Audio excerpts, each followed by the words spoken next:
અમદાવાદથી મહત્વના સમાચાર। અમદાવાદમાં 7 ડે સ્કૂલ પર ફરી હોબાળો થયો છે।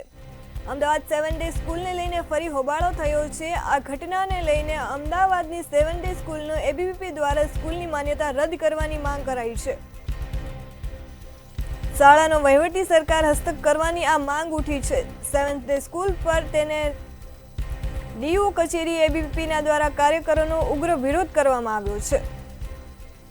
શાળાનો વહીવટ સરકાર દ્વારા હસ્તક કરવામાં આવે તેવી માંગ કરવામાં આવી છે।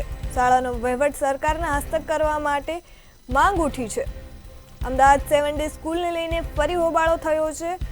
ફરી લોકો ઉગ્ર વિરોધ પર આવી ચૂક્યા છે। એબીવીપી દ્વારા સ્કૂલની માન્યતા રદ કરવાની માંગ ફરીવાર ઉઠી છે।